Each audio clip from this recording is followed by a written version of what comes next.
All right, everyone. Hello, hello. This is Jennifer Hough, and I'm here just completely so heart opened because of the person that I get to interview today, and I get to introduce you to today on Agents of Awakening, and that is Miss Tanya Lennox. But first, let me tell you about Agents of Awakening. Agents of Awakening, you can find at facebook.com/Agents of Awakening. Imagine that.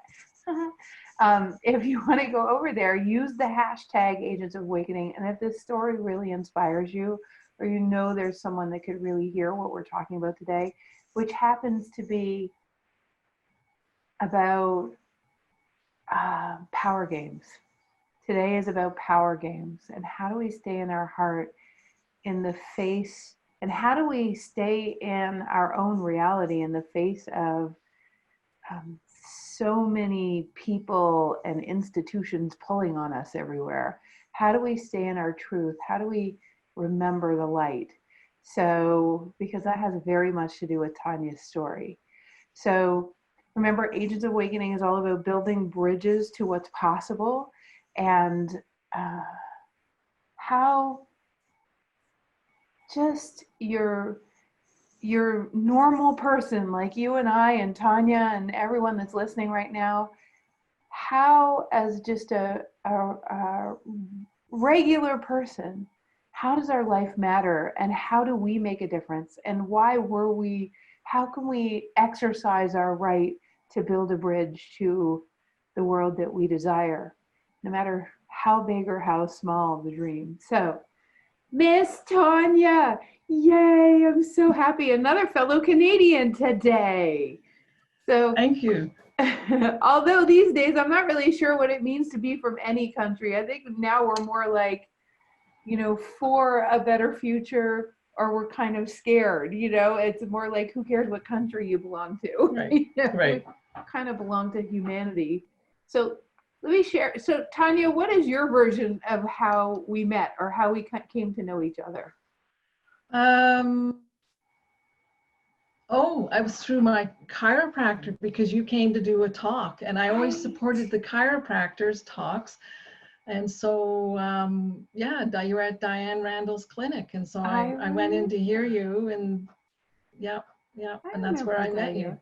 Yeah, and so tell me, my dear, what was going on in your life then? What was sort of the theme of your life? What trajectory were you on then, and what was kind of dogging you? Well, I was actually there, one, because I support Diane, but two, I had my daughter with me who was experiencing very severe life debilitating anxiety, and she was really taken with you, and you were getting ready to do one of your get outs.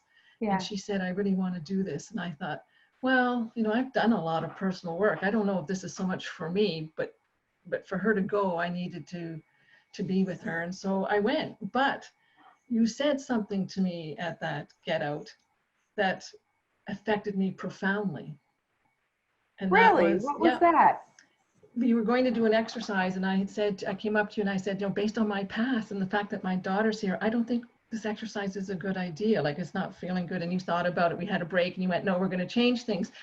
But in the process of deciding where we were going to go, you turned to me and you said that you were profoundly sorry for anything that you may have done that contributed to the density that allowed what happened to me to have happened. And nobody had spoken to me ever that way. And I could feel it vibrating through my body and shifting and transmuting things.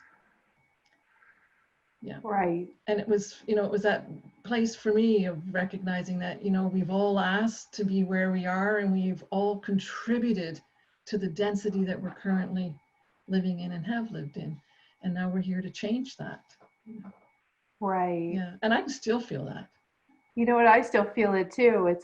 I remember that was near the beginning of when I started to realize that we've all been on the earth many times, and when we didn't act or when we didn't speak our truth, we somehow contributed to the world that would cause another one of our brothers or sisters to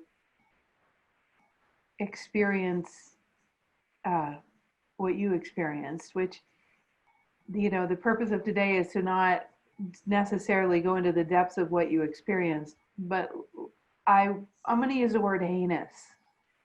I think what you experienced as a child was pretty heinous, and a great example of how adults' egos and their powerlessness can lead them to do things that give them the illusion that they have their power back. Because do you want to say? You say it how you want to say it. I don't want to take the words away from you. What did, you know, in brief, what did you Well, experience? my extended family, so not my parents, but my Yes. extended family was involved in a cult. And Yeah. I was the oldest female in my family, and that's who they were interested in. And it wasn't like the Moonies. No, this was spiritual, physical, sexual, mental abuse, like the darkest stuff that we can think that humans would do. Yeah, the ones that you see the horror movies about, yes. really. And it was based on a reality for you. Yeah. So everybody breathe for a minute. Let's all breathe, including Tanya. Let's all breathe. Now you can see in that program why I said to her, you know, in whatever lifetime, if you believe that, if you don't, it's okay. But for me, it's a truth. For whatever lifetime where I might have not said something or done something or been aware, which is very interesting because in these times of even the racial strife, I feel the same way. Mm-hmm. So do I. You know? Yeah. It's just like, I can't not do something. My fellow humanity is suffering because I was less aware than I could have been. Not should have been, but that I could have been. I didn't even know to ask but now I do. So I'm gonna.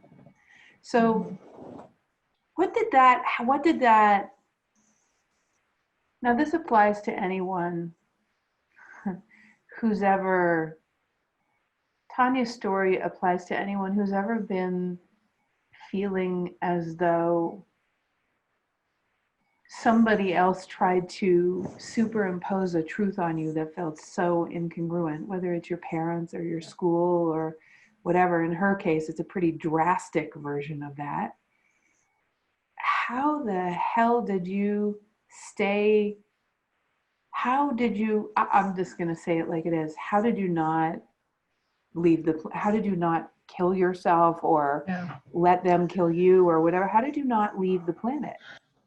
Well, I think there's three awarenesses that I had from when I was really young that I have carried me through my whole life. And one is that I just had this awareness that I was more than my physical body and that God was within me.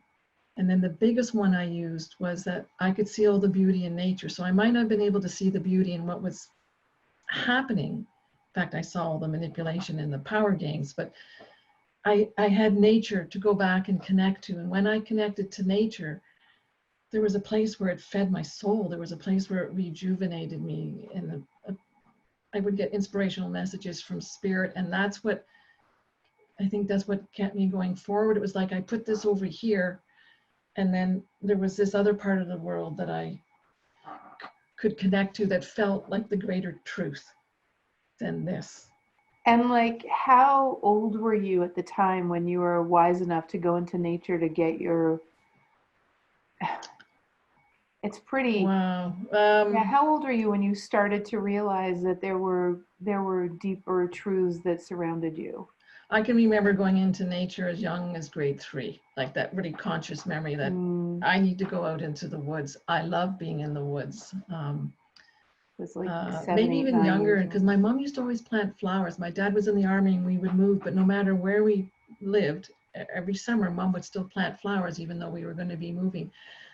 Oh, and I can remember, you know, picking the little pansies to bring in. She had this little pansy bowl. So there was all those, when I think about it right now, like there were these little connections just with the flowers that I think, you know, fed my soul, gave me a different version of reality than you know, the one that they were creating. You must have compartmentalized what happened to you. Yeah. Absolutely. So I did compartmentalize it, and I kept it compartmentalized until I had kids of my own, and then the memories would, see, I always had some conscious memories, but then Yeah. the bigger memories all began to surface as my kids were those ages when really significant things happened. And it was like, Right. God, I can't compartmentalize this anymore. And that's when I saw help. And for me, my spiritual journey is probably the most important thing to me, is So that journey. from having the privilege of you and I going through flight school together, you know, I got to know you more deeply, and even now, even more deeply. Mm-hmm. And I know you do spiritual work with people. I mean, you guys just imagine who's internally built, someone who's built the bridge from that place. Like, imagine the size of, you really have to have a lot of faith and love and your heart. Yeah. Tanya, and your children went through a lot too because of what was still in your body. Yes. And what's so cool is, as you've done all of your work, they feel your, you know, sometimes people lose hope about their children. Mm-hmm. It's like, oh my God, what have I done? I didn't do my work Right. before I had kids, or, you know, I was kind of messed. I'm like the worst mother ever, or or father. And I've heard this over and over and over again. It's like, and then they carry the guilt or the shame of Right. like, oh my God, you know, I should have, you know, but really, I don't think too many people would put, I'll even say it differently. We live what we live. Yeah. And we move through it. We're wired for better. Yeah. And so we do it in perfect cosmic timing, one way or another. If we don't listen at first, we get the cosmic 2x4, and eventually we'll listen. But for you,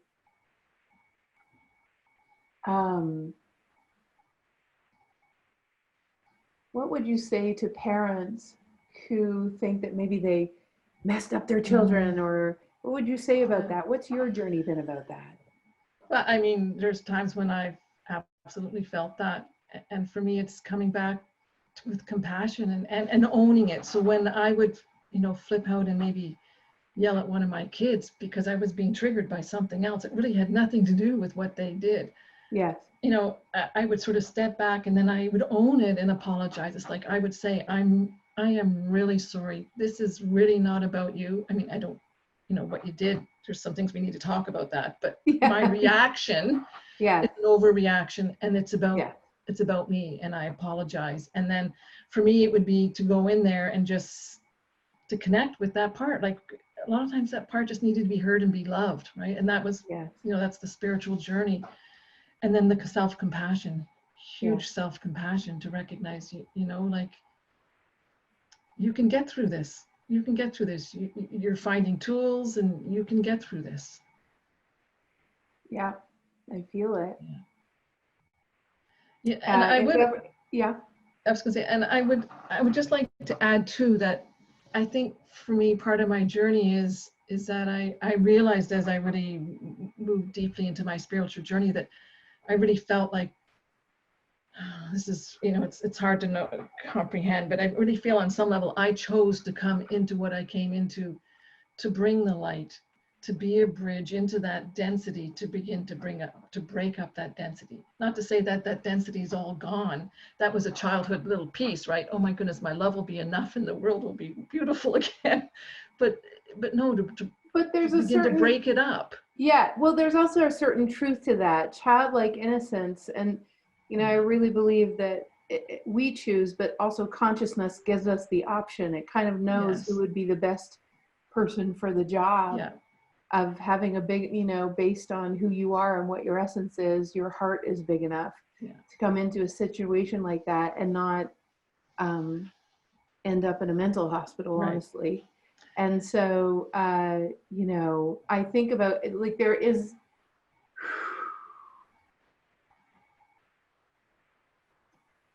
to me, there's no better person than I know to speak to the power of love. Because if you can actually go through that, which thank goodness I wasn't given that job, or I didn't say yes to that job.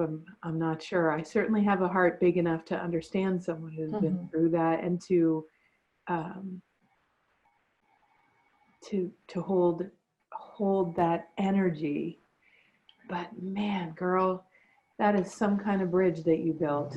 That is huge.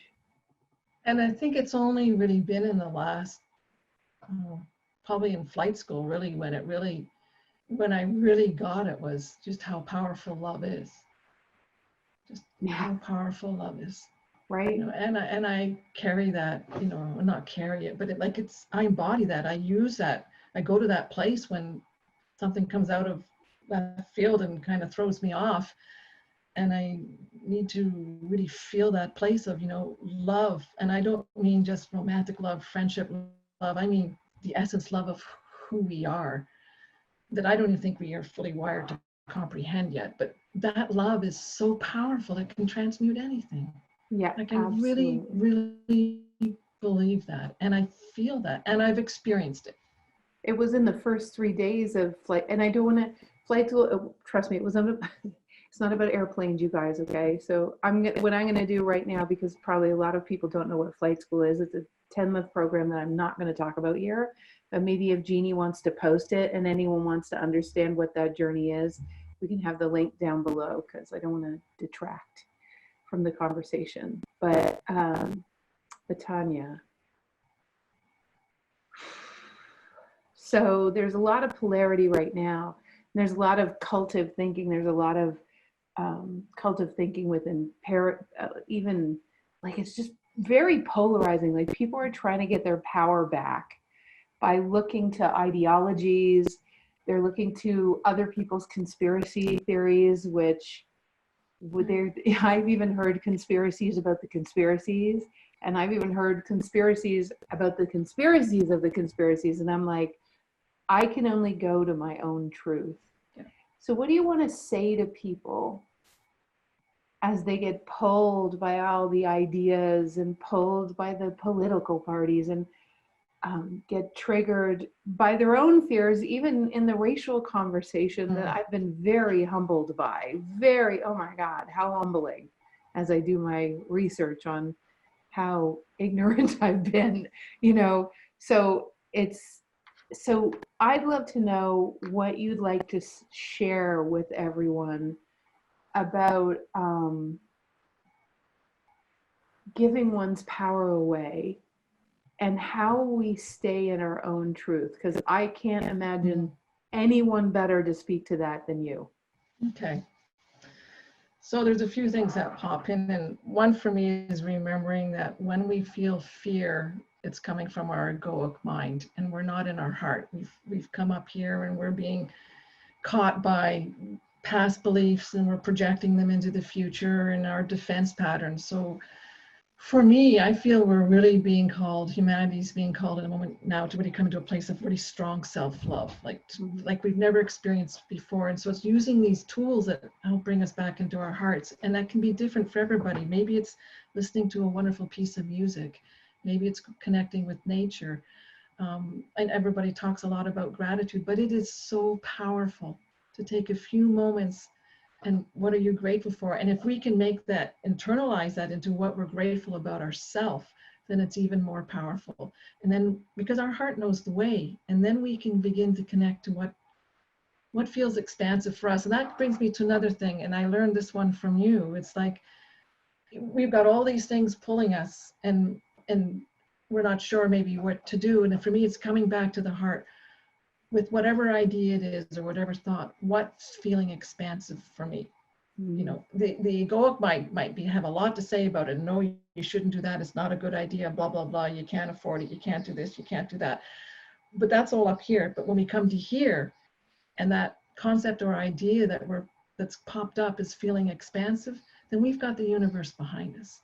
Yeah, it's such a wonderful tool to come back to the heart, but just to come back to that feeling of, okay, if I do this, then I've got a lot behind me to assist me. Yeah, it's like I'm aligning with life force. Yeah. When we feel expansive, that's because all of life force is coming through, right? Yeah, it's so good, Tanya. And one of the things I want to finish on, which again, is something just from watching you, that it's like, wow, like okay, this is so important in these times. Actually, you're such a great example of it. when you went through what you went through, you allowed the density and the craziness and the just hurt and just horrific things that you saw to catalyze you to go and find deeper truth, to go and remind yourself, whether you were conscious of doing that or not as a child, who knows, but there's something inside of you. And I think what's happened is we've heard so much bad lately that we get sensitized to the bad. But what for me it is using any contractive, any, this doesn't feel quite right, any of that, I use it to catalyze me to actually be reminded that there's more. And I watch you, Tanya, and you are just, you don't spend very long in feeling, you have this divine redirect that happens that gets you out in nature, right? Yeah. And when I feel frustrated or anything, it lets me know that it's time to get that redirect, because I've gone back up into my head, trying to fix something. Or so how do people find you, Tanya? So I have a dedicated email address, which is heartfreedomexpress@gmail.com. And then from there, freedomexpress@gmail.com. And then from there, we can dialogue around what people, cool. Figure out another way to connect. But my bio is on your Agents of Awakening, or my bio is on your My Favorite People section. Oh, on the wideawakening.com. If you go to My Favorite People, you will see Tanya's bio, and then you'll know a little bit more about her. So go and check it out. So you guys, all right. Miss Tanya Lennox, I am so deeply appreciative of you sharing a very small smidgen of your story, but I think that part of your story is a very important one for these really crazy ass times. So everyone, if you would like to listen to some of the interviews of Agents of Awakening, you can find them at facebook.com/Agents of Awakening. We'll also put them on the Wide Awakening YouTube channel. You can find us on YouTube at the Wide Awakening. We'll put them there as well, under the channel called Agents of Awakening. Go figure. And like and follow us on both of those pages, pretty please. We would love that very much. And just from today, we talked about expansiveness. On day 2 of the program we're doing on the playground, we talked a lot about using expansive contractive as a tool to stay on track, just like what Tanya talked about. So make sure you go and look at day 2 of our series of staying, evolving in flow, and using the physics of flow and staying on purpose. You'll see it here at the playground. All right, you guys. So we're off. We do these every Friday. We're off to a weekend. It's time to actually apply maybe some of the things you're learning in these Agents of Awakening conversations. As always, Tanya, every time I talk to you where we have a longer conversation than just, when we're in a program or whatever, you really touched my heart today. So thank you. Thank you for having me. Thank you. Yeah, so wonderful. So everyone, share this with anyone that you think might benefit, and just, emanate some love. It matters. Your life matters. You can build bridges to a different world just by some of the simple things we talked about today. It can happen. All right, you guys, hashtag Agents of Awakening, hashtag Be the Bridge. Love you so much, and we'll see you the next time. Yay.